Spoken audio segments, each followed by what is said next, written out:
Baik, pada hari ini kami dari kelompok 4 akan membahas materi yaitu mengenal kurikulum SD atau MI kelas rendah dan kelas tinggi.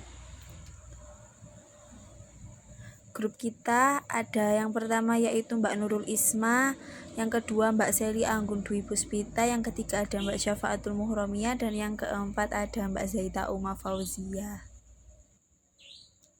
Yang pertama kita akan membahas kurikulum. Secara etimologis ini, kurikulum itu berasal dari kata yang diambil dari bahasa Yunani, yaitu karir yang berarti pelari, serta kurer yang artinya tempat berpacu. Istilah ini dahulunya digunakan dalam dunia olahraga. Jika ditinjau dari segi istilah, kata kurikulum dapat diartikan sebagai suatu jarak yang harus ditempuh oleh seorang pelari agar dia bisa mendapatkan medali atau penghargaan lainnya. Kemudian hal tersebut diadaptasi ke dalam dunia pendidikan menjadi sejumlah mata pelajaran yang harus dipelajari atau ditempuh oleh seorang peserta didik demi mendapatkan ijazah sebagai penghargaannya. Pengertian kurikulum menurut beberapa ahli, yaitu yang pertama ada Profesor Dr. S. Nasution MA. Dalam bukunya yang berjudul Kurikulum dan Pengajaran, beliau menyatakan bahwa kurikulum adalah serangkaian rencana yang disusun demi melancarkan proses belajar mengajar. Rencana tersebut dilakukan di bawah bimbingan dan tanggung jawab lembaga pendidikan dan para pengajar di lembaga tersebut. Dan yang kedua ada Dr. Haji Nana Sujana. Dalam bukunya yang berjudul Pembinaan dan Pengembangan Kurikulum di Sekolah, beliau itu berpendapat bahwa kurikulum merupakan kumpulan niat dan harapan yang tertuang dalam bentuk program pendidikan yang mana dilaksanakan oleh guru di sekolah. Jadi, dapat disimpulkan bahwa kurikulum itu merupakan suatu perangkat yang dijadikan sebagai pedoman dalam kegiatan pembelajaran untuk mencapai suatu tujuan pendidikan. Yang kedua ada tujuan kurikulum. Tujuan utama dari kurikulum adalah untuk mempersiapkan peserta didik agar dapat menjadi pribadi serta warga negara yang kreatif, inovatif, beriman, dan juga afektif ketika dia berada pada lingkungan masyarakat kelak. Yang ketiga ada fungsi kurikulum. Yang pertama ada fungsi penyesuaian. Kurikulum itu memiliki sifat mampu beradaptasi dengan perubahan yang terjadi dalam lingkungan yang cenderung dinamis. Yang kedua ada fungsi integrasi.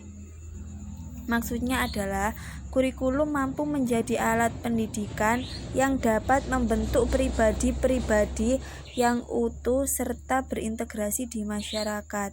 Yang ketiga ada fungsi diferensiasi.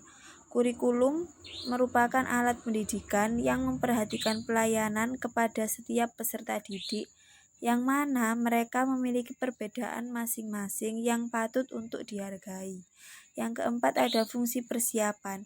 Sebagai alat pendidikan, kurikulum itu berfungsi untuk membantu mempersiapkan peserta didik untuk dapat menuju ke jenjang pendidikan berikutnya, serta siap untuk hidup bermasyarakat apabila peserta didik tersebut tidak melanjutkan pendidikannya. Yang kelima ada fungsi pemilihan. Maksudnya yaitu kurikulum itu memfasilitasi para peserta didik dengan cara memberi mereka kesempatan untuk memilih program belajar yang sesuai dengan minat serta bakatnya. Yang keenam ada fungsi diagnostik. Kurikulum berfungsi untuk memahami dan mengarahkan potensi dari seorang peserta didik agar dia itu dapat menggali secara terus-menerus potensinya dan memperbaiki kelemahannya. Perkembangan kurikulum IPS. Penulisan perkembangan kurikulum IPS dari tahun 1964 sampai 2006. Pertama adalah pada tahun 1964, dikenal dengan sebutan pendidikan kemasyarakatan. Kurikulum ini memiliki muatan yang berfokus pada ilmu bumi, sejarah, dan wawasan kewarganegaraan. Pada tahun 1968,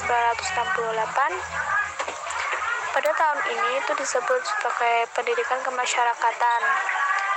Tapi ada yang berbeda. Apa sih yang membedakan? Yaitu suatu bentuk perkembangan dan pengembangan, seperti kata pengetahuan yang diganti dengan kata pendidikan. Selanjutnya adalah pada tahun 1975 disebutkan dengan istilah PMP, kepanjangan dari Pendidikan Moral Pancasila, sebagai sebuah hasil dari pemisah kewarganegaraan dari muatan materi dari IPS. Selanjutnya adalah pada tahun 1984, yaitu penyederhanaan beberapa pokok disiplin ilmu yang pada akhirnya membuahkan materi tersusun secara terpadu.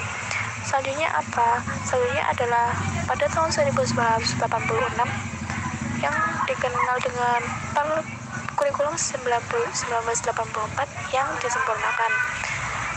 Sebagai bentuk penyempurnaannya ini, kurikulum sebelumnya dengan menambahkan muatan-muatan baru dalam kurikulum tersebut.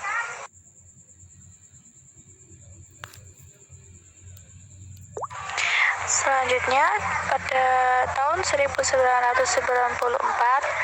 pada tahun ini kurikulum dikenal dengan kurikulum 1994 yang disempurnakan.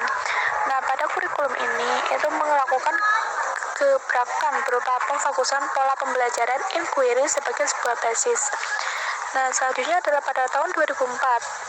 Pada tahun ini dikenal dengan sebutan KBK, yaitu kurikulum berbasis kompetensi, yang semula nama IPS menjadi PS, yaitu pengetahuan sosial.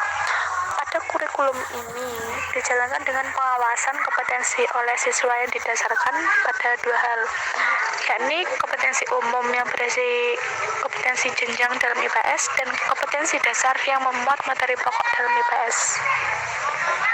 Selanjutnya adalah pada tahun 2006 dikenal dengan sebutan kurikulum KTSP. Dalam kurikulum ini, IPS dimasukkan dalam materi ilmu-ilmu sosial. Materi di kurikulum ini dikemas dengan semenarik mungkin untuk menarik minat siswa, dengan proses penyampaian materi yang disesuaikan dengan usia dan cara berpikir siswa. Dan pada tahun 2013, yaitu kurikulum yang digunakan saat ini, materi pembelajaran disampaikan dengan menggunakan metode pendekatan saintifik, sehingga bisa disampaikan dan dijalankan secara fleksibel dengan sudut pandang yang luas. Aspek yang terkandung dalam konsep kompetensi IPS, MI, atau SD. Yang pertama itu pengetahuan. Ya, pengetahuan sangat perlu dalam aspek pembelajaran, pemahaman. Kita juga harus dapat memahamkan kemampuan atau skill, ya, kemampuan kita dalam IPS, yaitu bersosialisasi, nilai, jangan mudah menilai, sikap berperilaku, dan minat kita dalam bersosial IPS itu.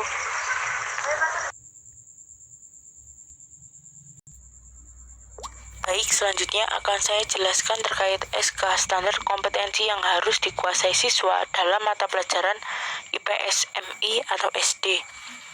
Yang pertama, kemampuan memahami identitas diri dan keluarga. Misalnya, siswa tersebut dapat mengetahui dan memahami silsilah keluarga besarnya. Yang kedua, kemampuan dalam menerapkan hak dan kewajiban. Misalnya, siswa tersebut dapat mengetahui kewajiban mereka sebagai pelajar, yaitu belajar, dan hak dari belajar yaitu mendapatkan nilai. Yang ketiga, kemampuan memahami kronologis peristiwa penting dalam keluarga. Yang keempat, kemampuan memahami keragaman. Misalnya, siswa tersebut dapat memahami dan menghormati perbedaan atau keragaman budaya ataupun suku di masing-masing temannya. Yang kelima, kemampuan memahami peran masyarakat. Misalnya, siswa tersebut dapat mengetahui peran ayahnya sebagai kepala keluarga Next, slide selanjutnya yaitu terkait KI dan KD mata pelajaran IPS MI atau SD kelas tinggi.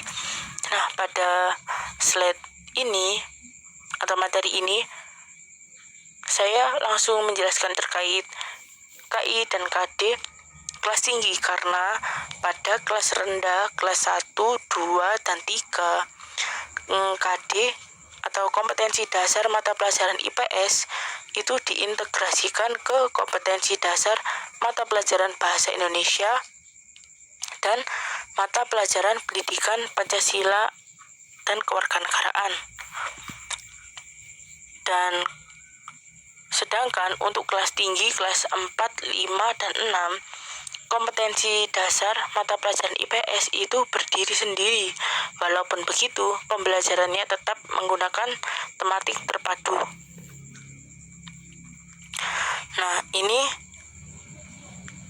dalam tabel tersebut sudah dijelaskan terkait KI dan KD kelas mulai dari kelas 4 sampai kelas 6. Nah, ini ada kompetensi inti 3, pengetahuan, kompetensi 4, keterampilan, dan kompetensi dasar. Next, ini lanjutan dari kelas 4. Kompetensi dasarnya bisa dibaca sendiri ya teman-teman. Nah, ini next kelas 5 sama seperti sebelumnya, ada kompetensi inti 3, pengetahuan, kompetensi inti 4, keterampilan, dan kompetensi dasar. Next, ini lanjutan kelas 5, kompetensi dasarnya. Next, kelas 6 sama seperti sebelumnya ya, tetap ada kompetensi inti, kompetensi inti 3, pengetahuan, kompetensi inti 4, keterampilan, dan kompetensi dasar. Nah, materi selanjutnya akan dijelaskan oleh pemateri selanjutnya.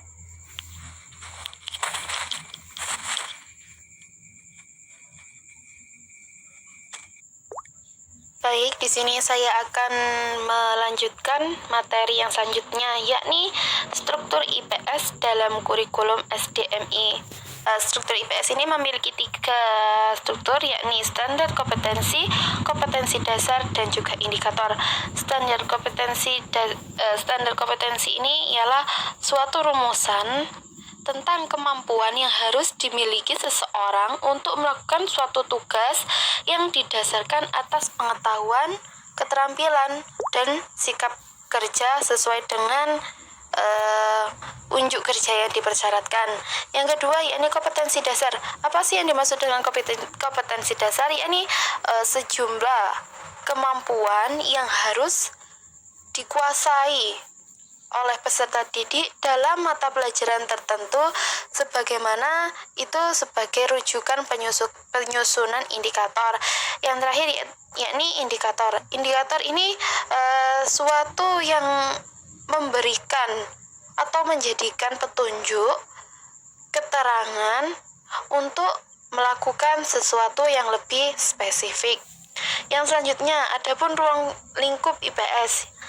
Yang pertama ditinjau dari ruang lingkup hubungan, yaitu mencakup hubungan sosial, hubungan ekonomi, hubungan psikolog, hubungan budaya, hubungan sejarah, hubungan geografi, dan hubungan dengan politik.